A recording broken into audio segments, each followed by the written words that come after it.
안녕하세요 여러분, 도리입니다. 오늘은 11월 블랙 저널을 셋업해 보려고 합니다. 11월 셋업은 두 권의 노트가 필요합니다. 한 권은 데일리 로그 노트 휴대용이고 다른 한 권은 인생 상점 트래블러스 크기 노트입니다. 들어가는 페이지 구성은 10월과 똑같지만 부분적으로 보완이 되었습니다. 이번에는 7가지 기록이 들어갑니다. 아이디어, 한 줄 가계부, 마음챙김, 성취 일기가 포함된 데일리 로그, 한 줄 일기, 무드 트래커, 하이라이트입니다. 셋업에 필요한 준비물은 에코 피그먼트 펜 0.3, 0.1mm, 사라사 마코온 0.4, 캘리그라피 펜 3.5, 2.0, 형광펜, 크레올라 수성 마카가 필요합니다. 밑그림은 애니메이션 색연필로 그렸습니다. 데일리 로그 노트 셋업은 미리 해두었고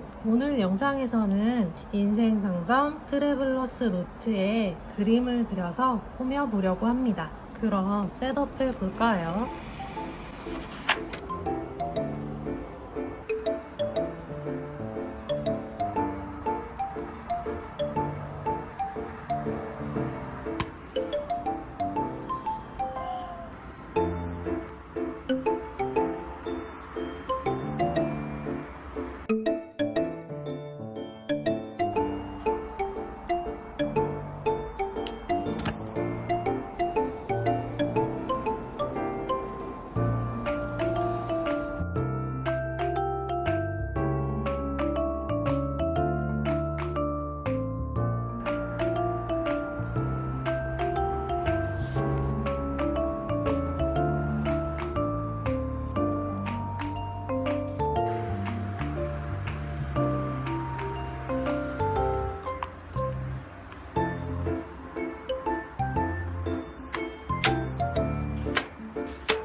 다 셋업해 주었습니다. 데일리 로그와 나란히 놓고 볼까요? 11월 커버, 아이디어 트래커.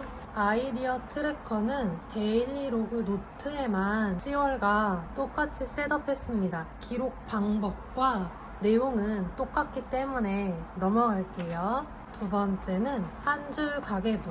한 줄 가계부는 데일리 로그와 인생상점 노트에 각각 셋업했고 데일리 로그 노트에는 그때그때 기록해줍니다. 그리고 10월마다 결산을 하려고 해요. 의도하지 않게 10월에 중간중간 합계를 냈었는데 더 효과적이었다고 생각이 되어서 11월에는 아예 칸을 추가해 주었습니다. 그리고 여기에는 이쪽 부분이죠. 총 합계와 소비 관찰 일기를 써주려고 합니다. 제목이 거창하지만 어떻게 해서 지출을 줄일 수 있었는지, 반대로 늘어났다면 왜 늘어났는지 파악해 보려고 합니다. 아직 날짜가 지나지 않아서 다 적어주지 못했지만 예전에 비하면 훨씬 많이 줄였습니다. 어떻게 줄일 수 있었는지 생각을 해보니 이런 이유가 있었다. 이렇게 파악해 가면 무턱대고 줄일 때보다 효과적이란 생각이 들어서 추가해 주었습니다.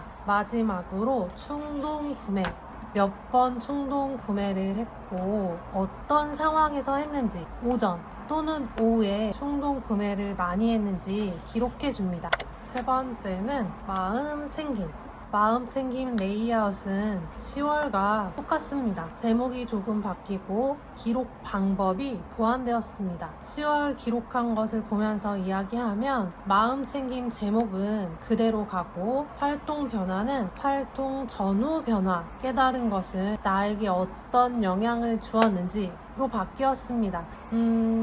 이런 활동을 선택하게 된 이유를 찾는 것이 선행되어야 적합한 상황에 맞는 마음챙김 활동을 찾을 수 있을 것 같았습니다. 그리고 파란색 글씨로 키워드라는 것이 있지요. 이 활동이 나에게 어떤 역할을 하는지 간단하게 단어로 적어줍니다.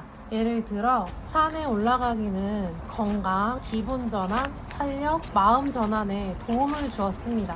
나중에 이런 상황에 이런 마음챙김 활동을 하면 도움이 되겠구나 하고 알 수 있을 것 같아서 추가하게 되었습니다. 그리고 표처럼 생긴 여기에 보이실까요? 회복 지수 라고 써놓았는데 이 활동들이 스트레스를 줄이는데 얼마나 효과가 있었는지 1에서 10까지 활동 전후로 수치 변화를 간단하게 표시해 줍니다. 처음에는 키워드라든지 이런 회복 지수 제목을 바꿀 생각을 하지 않고 쓰고 있었는데 쓰다 보니 이런 부분을 추가하면 좋겠구나 라는 생각이 들어서 보완하게 되었습니다. 네, 그렇습니다. 네 번째는 데일리 로그와 성취 일기입니다. 10월과 똑같은 레이아웃이고 기록 방법 또한 똑같기 때문에 넘어가겠습니다. 다섯 번째, 무드 트래커. 오랜만에 돌아왔죠. 이번에는 달력 형태로 만들어 주었습니다. 기록 방법은 짠! 예전에 기록한 무드 트래커입니다. 재밌게 기록했던 방법이라서 적용해 주었습니다. 사실 무드 트래커는 오늘 내 기분이 왜 그러했는지 구체적으로 나의 기분과 마음에 영향을 주는 상황, 말, 행동, 환경을 찾고 인지하는 것이 중요한 것 같습니다. 그래야 대비할 수 있고 물론 대비한다고 고통을 느끼지 않는 것은 아니지만 적어도 이유를 알면 고통이 처음보다 덜하고 그 감정의 깊이나 크기가 모두 똑같지 않구나. 마음챙김 활동과 연계해서 상황을 환기하거나 전환시킬 수 있어서 좋은 것 같습니다. 저도 기록하면서 계속 연습 중입니다. 한 번에 확 하고 변하지 않습니다. 어떤 감정인지 찾고 인지하는 것 자체가 오래 걸렸습니다. 제 채널에서 무드 트래커 기록 방법이 다양하고 계속 변화하는 이유가 여기에 있었습니다. 그래서 무드 트래커를 기록할 때는 나는 왜 이러한 기분과 감정에 사로잡혀 있는가?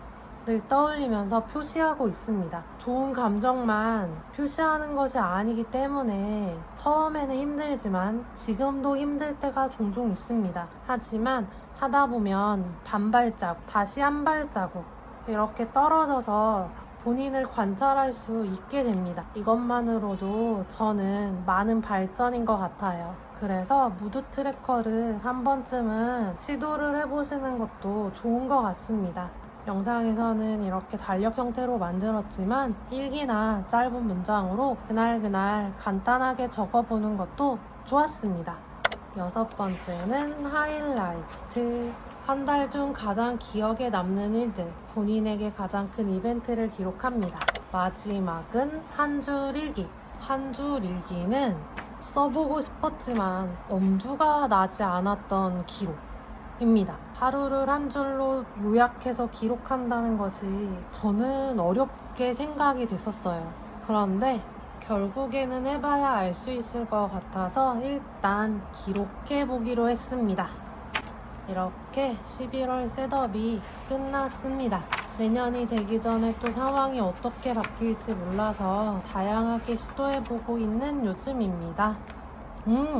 오늘은 에코 피그먼트와 사라사 마크온으로 라인을 그려주었는데 이 에코 피그먼트가 피그먼트 펜입니다. 회사마다 부르는 이름이 다릅니다. 그리고 바로 라인을 그리고 색칠을 한다 하시면 에코 피그먼트보다는 사라사 마크온을 추천을 드리고 바로 색칠을 하지 않고 건조 시간을 충분히 줄 수 있다 하시면 에코 피그먼트도 괜찮다. 캘리그라피 펜도 마찬가지로 쓴 다음에 바로 수성 마카나 형광펜을 사용하면 번질 수 있기 때문에 어느 정도 건조 시간이 필요합니다.